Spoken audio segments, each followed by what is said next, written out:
Good morning, Clayton Heights. Please rise for the singing of O Canada.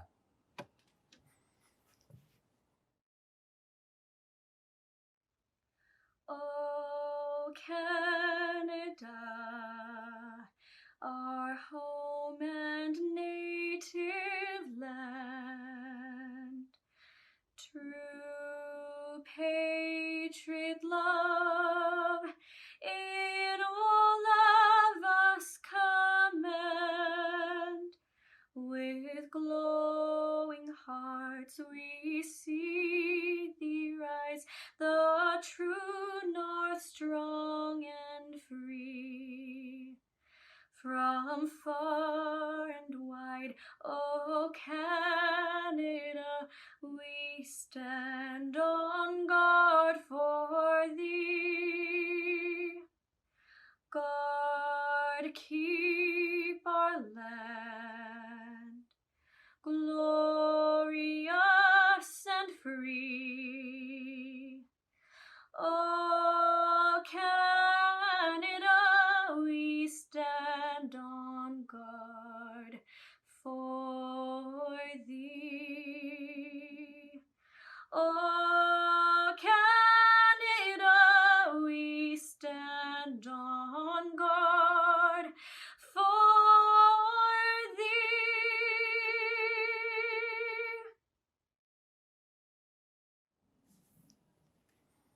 Thank you. Please be seated.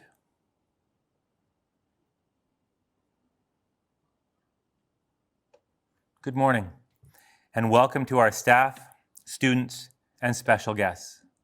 I am Mr. Johnston, principal of Clayton Heights Secondary, and today we are here to observe Remembrance Day, to dedicate ourselves to the cause of peace and freedom.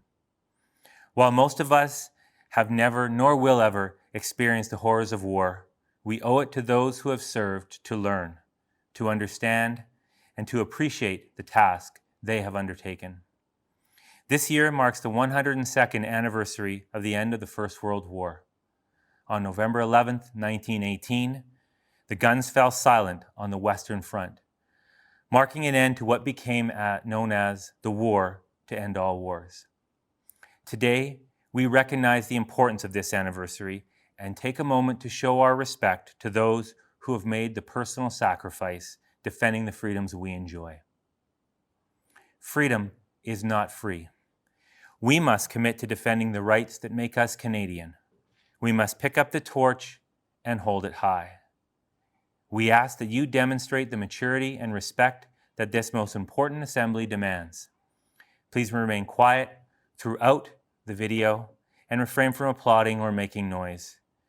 We ask that in respect, you take the time to remove your hats and turn off any devices that may distract you from the program. Your respect for the meaning of this ceremony and for those we commemorate today is demonstrated by your silence. It is now my pleasure to begin a collection of remembrance videos created by your classmates. Thank you.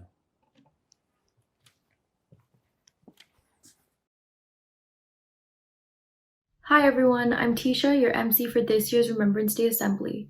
And now we will be sharing a video about our Indigenous soldiers.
I would like to call upon Brock and Sam to read 2 letters from 2 soldiers. Canadian soldier Fred Adams wrote the following letter on May 2nd, 1915, to his aunt after experiencing the first German gas attack of the First World War near Ypres, Belgium. The Canadians were able to hold the line during that attack, but suffered heavy casualties. Adams was originally from Cobourg, Ontario. Dear Aunt, this is the first day they have allowed us to write letters since this battle begun, and I have no doubt you are anxious to hear from me. Well, we have lost an awful lot of our fellows, and to those of us who are left, it seems just a miracle that any of us came through alive. How it did not get hit, I do not know, but I was one of the lucky ones that got through it without a scratch, although I got several bullet holes through my clothes. About 2 brigades of Canadians held about 5 times as many Germans. It would have done you good to see the boys. I did not see one show the white feather, but each had a set face and went right at it. We held the Germans and charged them back until they started to use that awful gas, and they forced the French on our left to retreat. So we had to retreat too, or we would have been cut right off. It was just a nightmare, a hell, retreating across the ground with the Jack Johnsons taking great holes and the shrapnel raining down upon us, and the bullets striking everywhere. We could see the boys falling everywhere, and it was just awful to hear them cry out. Thank goodness the artillery and English reinforcements came up when they did and drove the Germans off. Our machine gun surgeon is to be recommended for the VC. He sure is a brave man, and he is very badly wounded. Our machine gun wiped out hundreds of Germans. Poor Tom Smith of Cobourg. Tom is gone. I am very sorry for Mrs. Bolster, but Major Bolster died a brave death. He was the last of his company to leave the trench, and he had a smile on his face.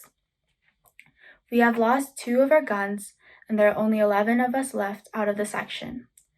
Well, all the boys did the best they could, and I, for one, am ready to do it again. Only I hope the war will soon end, for the sake of the poor parents, wives, and sweethearts of all the soldiers. Still, I thank God that I am spared, and always pray that He will soon end the war. With love, Fred.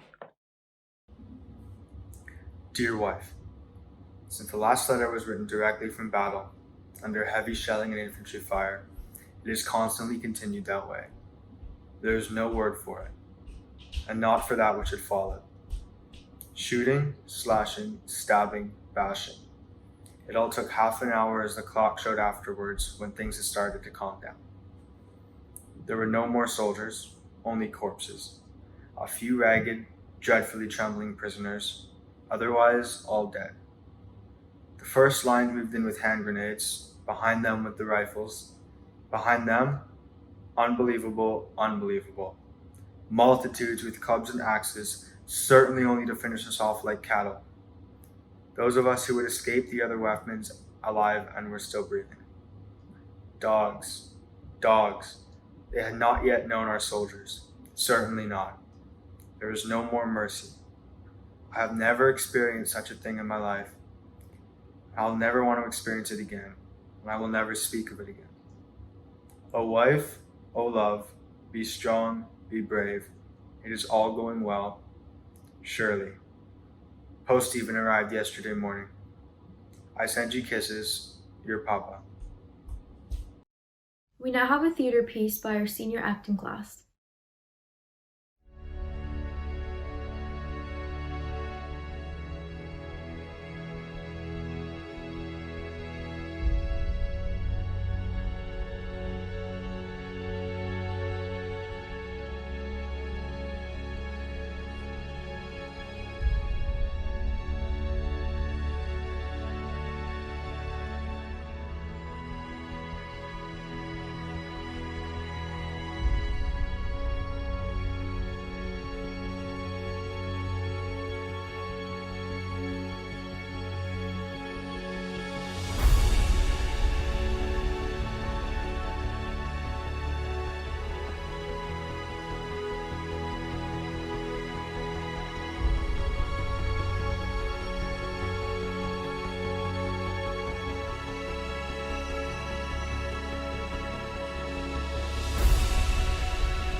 We will now have 3 poems read by Abbie, Sam, and Jocelyn, the first one being For the Fallen, the second one being Poppies for Remembrance, and the third one being Flanders Fields. For the fallen. They shall grow not old, as we that are left grow old. Age shall not weary them, nor the years condemn.